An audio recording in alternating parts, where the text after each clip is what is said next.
Eu queria que você olhasse comigo agora para 2 a Coríntios, capítulo 12, a partir do versículo de número 1. 2 a Coríntios, carta do apóstolo Paulo também, a partir do versículo de número 1. Assentados mesmo como estamos. É necessário que eu continue a gloriar-me com isso, ainda que eu não ganhe nada com isso. Passarei as visões e revelações do Senhor. Conheço um homem em Cristo que há 14 anos foi arrebatado ao terceiro céu. Se foi no corpo ou fora do corpo, eu não sei. Deus o sabe. E sei que esse homem, se no corpo ou fora do corpo, não sei, mas Deus o sabe, foi arrebatado ao paraíso e ouviu coisas indizíveis, coisas que ao homem não é permitido falar. Nesse homem me gloriarei, mas não em mim mesmo, a não ser em minhas fraquezas. Mesmo que eu preferisse gloriar-me, não seria insensato, porque estaria falando a verdade. Evito fazer isso para que ninguém pense a meu respeito mais do que em mim vê ou de mim ouve. Para impedir que eu me exaltasse por causa da grandeza dessas revelações, foi-me dado um espinho na carne, um mensageiro de Satanás para me atormentar. 3 vezes roguei ao Senhor que o tirasse de mim. Mas ele me disse: minha graça é suficiente para você, pois o meu poder se aperfeiçoa na fraqueza. Portanto, eu me gloriarei ainda mais alegremente em minhas fraquezas, para que o poder de Cristo repouse em mim. Por isso, por amor de Cristo, regozijo-me nas fraquezas, nos insultos, nas necessidades, nas perseguições, nas angústias. Pois, quando sou fraco, é que eu sou forte. Essa é a palavra do Senhor. Mantenha a Bíblia aberta, eu quero apenas enfatizar algumas posições aqui, né? O que aprendemos aqui? Você já percebeu que o apóstolo está falando de si mesmo, né? E ele está fazendo de uma maneira para tirar o holofote, a luz, a atenção dele, mas está descrevendo isso. Como nós poderíamos descrever? Se alguém perguntasse, o que está nesses primeiros versos, quando ele fala desse homem que não sabe se foi no corpo ou na carne, como foi, mas que ele ascendeu ao terceiro céu? Você concorda comigo que nós podíamos dizer que essa foi uma experiência extraordinária, sobrenatural? Eu creio que sim, não é isso? Agora, nós sabemos também que o nosso Deus é o mesmo ontem, hoje e amanhã. Absolutamente o Senhor não nos dá nenhuma revelação, nenhuma experiência que venha a contradizer aquilo que já está no canon, no livro canônico da Bíblia. Aquilo revelado pelo Senhor está selado. Nada pode ser acrescentado a essa palavra ou retirado dessa palavra. Nada.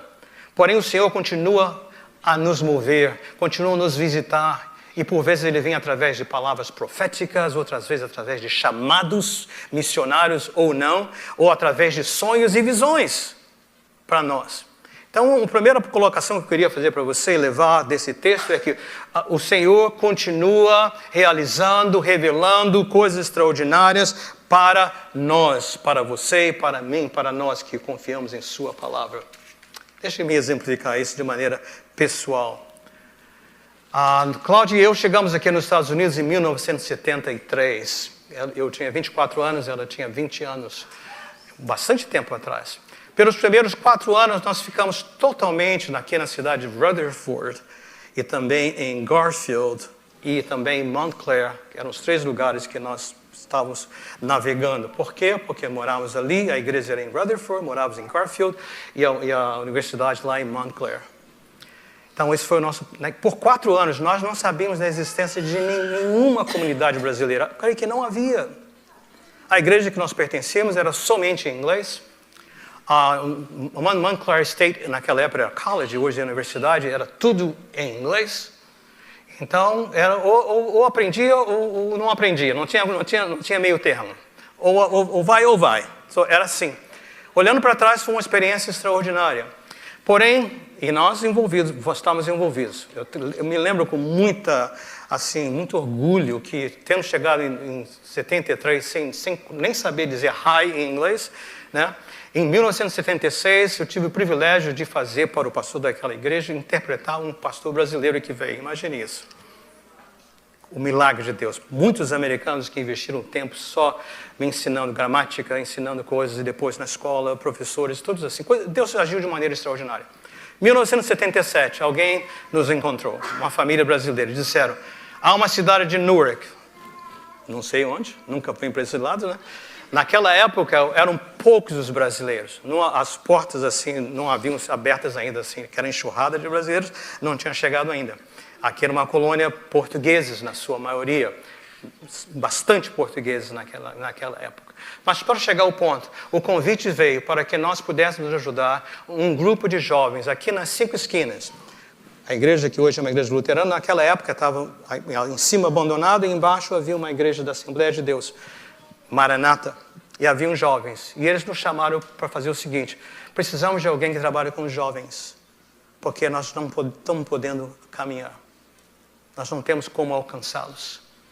E Cláudia e eu viemos, já estávamos com filhos, mas chegamos ali, nós tínhamos a Rebeca naquela época somente, né? Mas quando nós chegamos ali, nós conhecemos aqueles jovens, uns 10, 15 jovens, e nosso coração falou forte. Mas uma coisa extraordinária que aconteceu foi que o Senhor falou ao meu coração, esta é a área onde vocês vão investir os seus anos de ministério. Ele não falou da igreja, mas naquela hora o Senhor foi além e falou também. E não vai envolver somente os pais.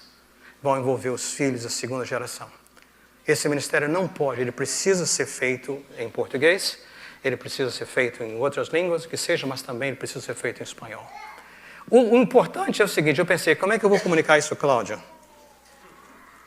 Mas quando eu fui tentar falar, o que ela disse? Amor, não precisa, o Senhor falou a mesma coisa no meu coração. Olha para trás, 77 para 2025, faça a conta. Várias igrejas, vários ministérios aqui em Newark, mas eles continuam. E eu creio que no futuro próximo o Senhor tem uma outra maneira do ministério ser realizado, mas ele continua com conexões, raízes aqui nesse lugar. O que eu quero dizer? O Senhor chama sobrenaturalmente, o Senhor conclama, Ele nos dá sonhos. Eu fico olhando para a nossa igreja, as coisas que Deus realizou, um grupo de 40 e algumas poucas. Você lembra, Josué e Tânia? Nossas campanhas, cada alvo extraordinário. Toda vez que eu venho aqui, saio pela entrada, às vezes eu olho para a esquerda, tem uma plaquinha do Daycare Center. Nós vimos pela fé o Daycare Center já estabelecido quando nem existia, nem um plano ainda. Mas pela fé, claiming, tomando posse em nome do Senhor Jesus. Então o que nós vemos aqui, o Senhor faz isso. No caso do apóstolo Paulo, ele fez algo extraordinário. Ele o levou até o céu. Esse era o ponto. Para mostrar a ele coisas maravilhosas, que ele nem pôde compartilhar. Nós não sabemos o que ele viu. Mas isso não é o ponto. Eu creio que o ponto é, entenda que o Senhor ainda usa poderosamente visões, sonhos, chamados extraordinários, nos movendo a missões, a ministérios. Não pare de sonhar, não se conforme com o aqui e agora. A não ser que o Senhor diga, cheguei. Mas eu creio que o Senhor está sempre esticando, alargando as tendas, dizendo, tem mais. Há dificuldades. Mas creia, sonha, tome posse daqueles sonhos que o Senhor tem para você, para nós, para sua família. Tome posse dessas coisas. Não temos, confie no Senhor. Você pode dizer amém para isso?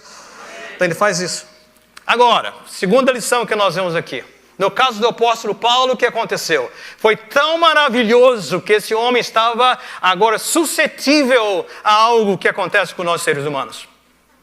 É uma facilidade olhar para a jornada da CCP, o peito enche, a gente bate, e a cabeça acontece o quê? Começa a pegar crédito, como se nós tivéssemos realizado, não é isso? Você nota a facilidade? Orgulho, exaltação própria. Você sabe que o Senhor não compartilha a sua glória? Ele compartilha para nos deixar saber, Ele nos compartilha para que nós possamos ser instrumentos, mas Ele não permite que nós vamos tomar crédito daquilo que ele realizou. Tudo aponta para ele, sempre.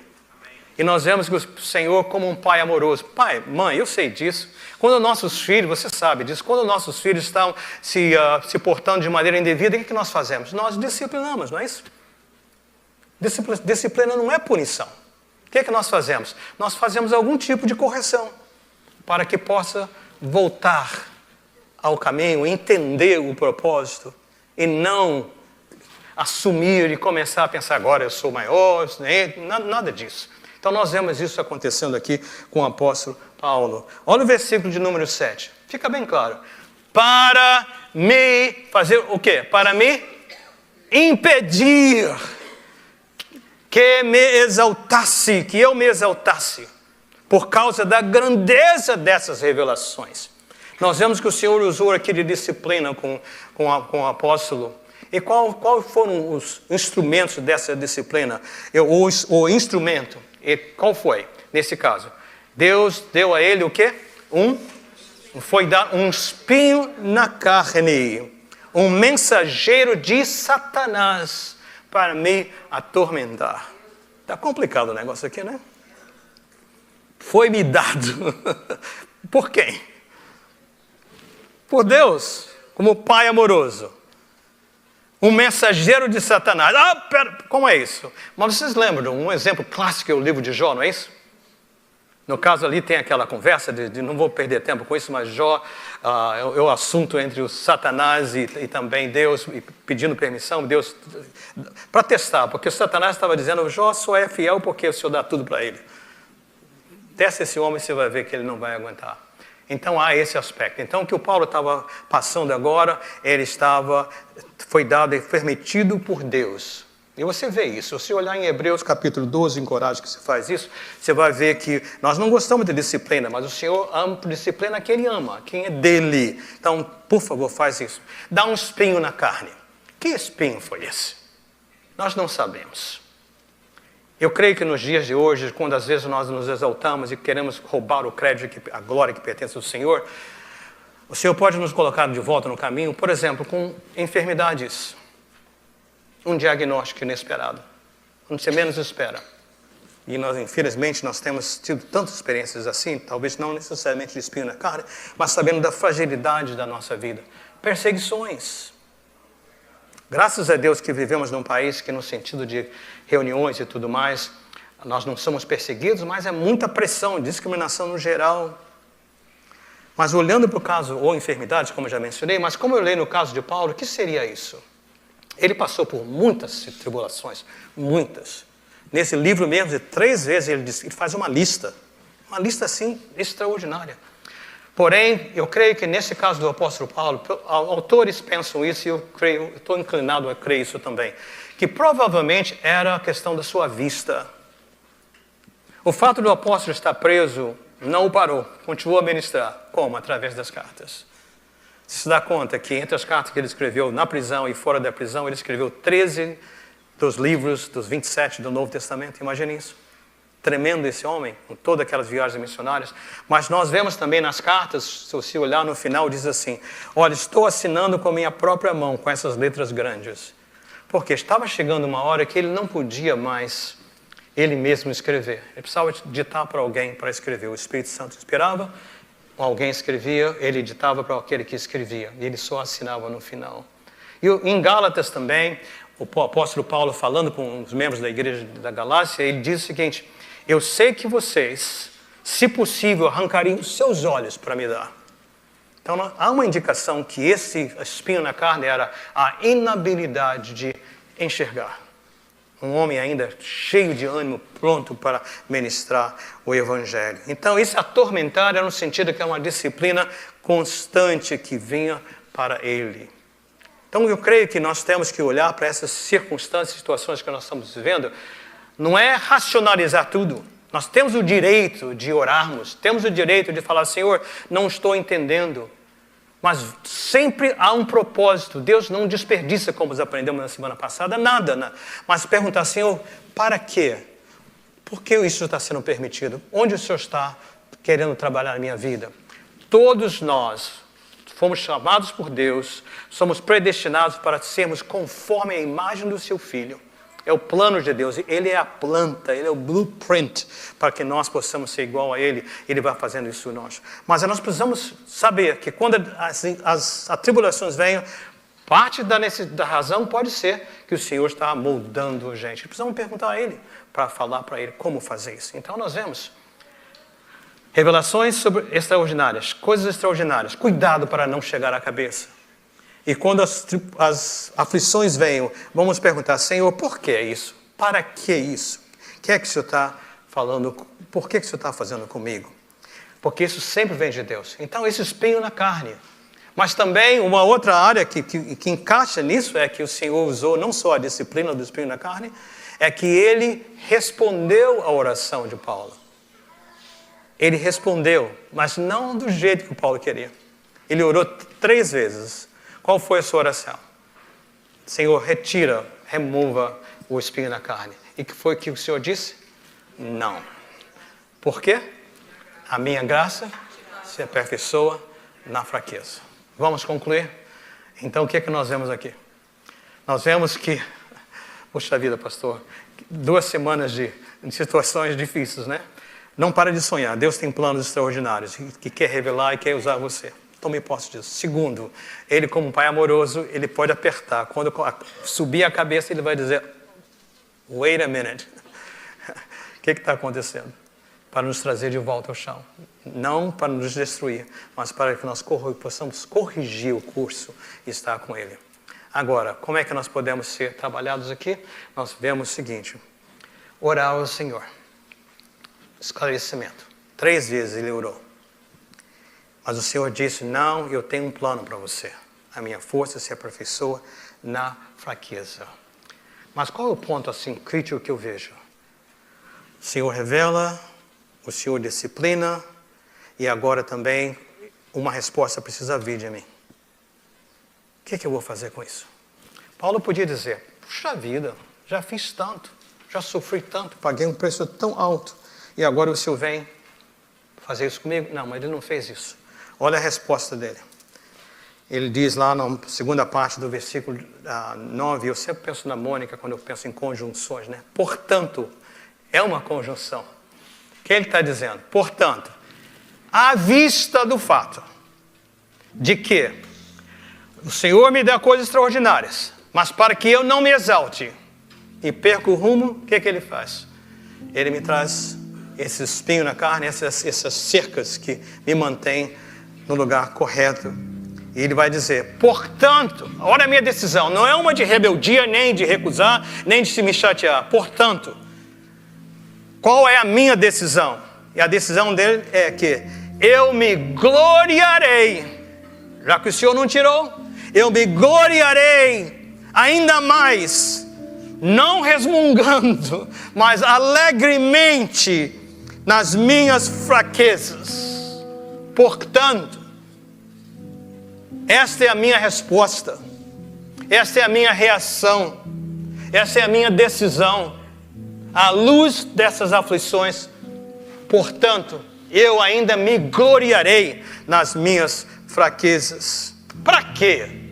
Para que o poder de Cristo repouse em mim. Outra vez, no versículo 10, por isso, não sei se é conjunção ainda, mas a minha ideia é que eu mesmo, por isso, portanto, em função dessa realidade, por isso, por amor de Cristo, regozijo-me nas fraquezas, nos insultos, nas necessidades, nas perseguições, nas angústias. E aqui vem um grito, né? Semana passada ele diz, porque para mim o viver é Cristo. Hoje ele morrer é lucro. Hoje ele declara, pois quando sou fraco é que sou forte. Você notou? Vira a mesa totalmente. Não está no texto aqui de 2 Coríntios, eu não quero complicar muito, mas na 1 Coríntios, no mesmo livro, né? Nas mesmas cartas de Paulo a Coríntios, eu só olhei para você. Preciso me lembrar, ele falou isso em outra parte. Ele diz assim, por isso não desanimemos, por isso nós não desanimamos Pelo contrário, mesmo que o nosso exterior, nosso corpo, se desgaste, o nosso interior se renova dia a dia, porque a nossa leve e momentânea tribulação produz para nós um eterno peso para a glória, acima de toda comparação. Porque as coisas que se veem são temporais, mas as que não se veem são eternas. E em Romanos, o próprio apóstolo escrevendo disse: porque para mim tenho por certo que os sofrimentos do tempo presente não podem ser comparados com a alegria a ser revelada em nós. O Senhor trouxe você, escolheu você, posicionou você para você ser instrumento nas mãos dele. É possível que talvez agruras, sofrimentos, a disciplina do Senhor tenha apertado você. Aproxime-se dele. Ouça dele. Se a resposta for não, que ele não vai retirar, pergunte a ele: Senhor, para quê? Possivelmente ele vai dizer: para que a minha força se aperfeiçoe na sua fraqueza. Ele quer nos mudar, quer moldar você. Tome posse disso. Eu creio que é muito mais que o Senhor quer realizar gerações e gerações à frente de nós.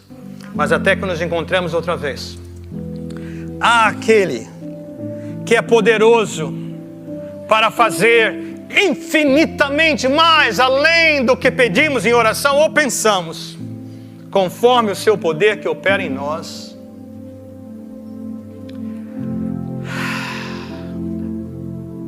Na igreja e em Cristo Jesus, por todas as gerações, a Ele seja glória, na igreja e em Cristo Jesus, por todas as gerações. E que o amor de Deus, o nosso Pai, a graça do Senhor Jesus Cristo, a comunhão e consolação do Santo Espírito de Deus esteja com cada um de vocês, agora e para todo sempre. Amém. Vão em paz, povo de Deus.